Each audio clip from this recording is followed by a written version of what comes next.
Hi there guys, welcome back to Supercaf TV.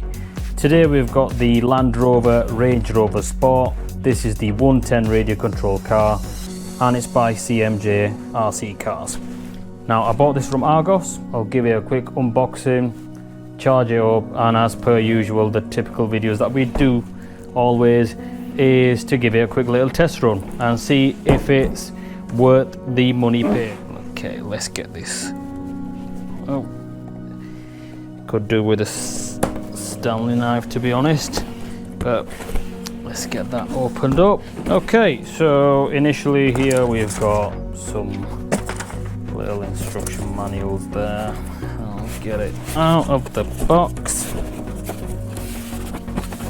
Okay, let's just fling the box over there somewhere. Okay, let's get that up there. Okay, so guys,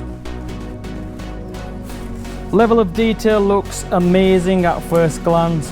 Nice big chunky wheels.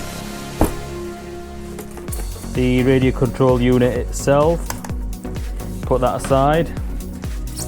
The battery pack, so we'll put that aside as well. And we obviously need to get this out of the box, and we need a screwdriver. Now that's something that we did not prepare for. My assistant there running and getting me the screwdriver. Okay guys, there's 4 screws which are holding the car to this polystyrene packaging. I need to unscrew these quickly. Okay, almost there. Oh, it fell. Oh, okay. The car fell out of the box, but it's in good nick. It's brand new. Let's get talking about it. So, initial reactions here. The car is highly detailed, I must say. In a few moments, we'll do a few clips of the details, a little bit close-up ones, but as you can see here, 110 scale, it's pretty big, so quite a good size. In the box earlier on, we did miss out the charging cable. Now I'll be honest with you, I've not had the best experience with these. They are very slow. So these basically connect this here and use one of the USB ports, and they are very easy to get damaged. So although this looks good, I don't think the battery side of it will be the best. So I'll definitely give you an insight on that if you are thinking of buying one of these yourself. Okay, so what we need to do first of all is get this charged. Whilst this is charging, we'll do a few shots of this radio control car, a few close-ups, and we'll take it for the test run.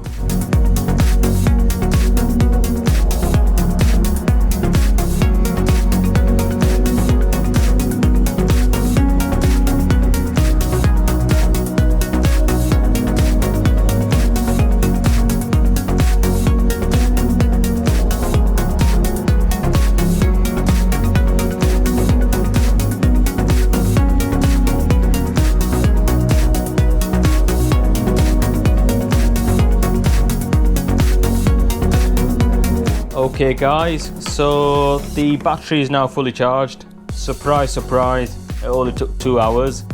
I'm not sure because I had it plugged into a Samsung fast charger plug. Maybe that's why it stopped blinking a little bit earlier on.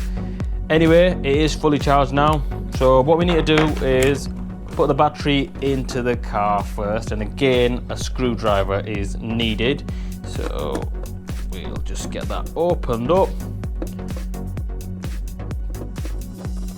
There we go. Put the car down for a second, take this apart. If you have got this car or you intend to buy one, put this aside safely. They do damage easily, so I'll just give you that back.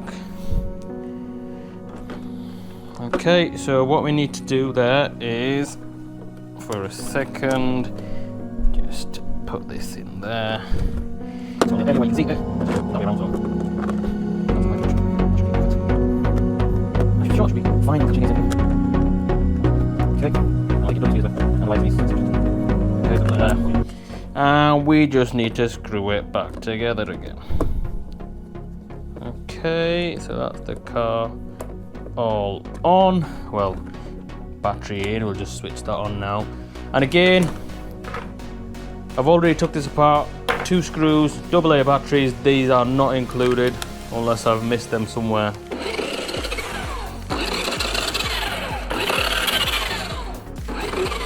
And what we can do next is we're going to show you how it runs inside the house, how it handles on carpet and things like that. Okay guys, we will test this Range Rover Sport on carpet first, just to see how it runs. Okay, that's not a good sign. It's not moving at all on carpet for some reason. Just to let you know, the battery is fully charged. We'll test the wheels now just to see if they turn left or right on carpet. Okay, so they do move a little, but we'll have another go if it can move on carpet at all.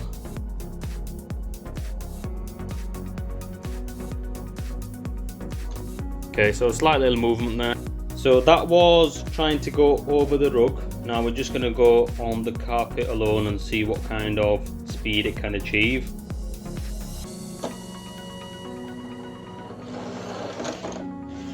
It's a little bit disappointing, to be honest. For some reason, it doesn't move off straight away. So you'll accelerate and it takes a little bit, like about 4 or 5 seconds before it starts picking up some speed. I'm not sure if that's one of the features of the car itself, but to be honest, I'm beginning to find it a little bit annoying straight away. I did check one of the reviews for this car recently, and another person mentioned that on carpet it doesn't run at all, so that kind of answers that question for us here. Okay, we will test this on laminate flooring now. Okay, just going to turn the wheels left and right on laminate flooring now.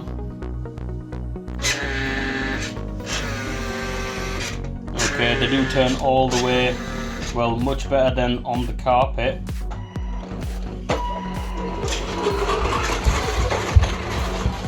Still a little bit on the slow side, but there's not enough space to actually let it carry on to see what kind of speeds it can achieve. So we'll head outside. On laminate flooring it does work, but due to the size of the car, it's a little bit too big to let it go all the way. Okay guys, we're outside now. So far carpet doesn't run as good. On laminate it does, but indoors you haven't got much space because it takes a little bit of time to pick up speed. But now outside, which is not ideal because it's raining now, but we're going to give it a shot and see what kind of speeds it can achieve.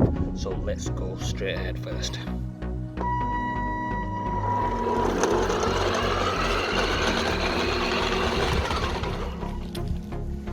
Okay, picks up speed, takes a little bit of time, but I'm just gonna give it a few more runs outside. It does work, but it's just a little bit slow for some reason. Okay, let's go straight down now again. Turning the wheels outside. Okay, they do turn, just matters if they turn whilst driving now.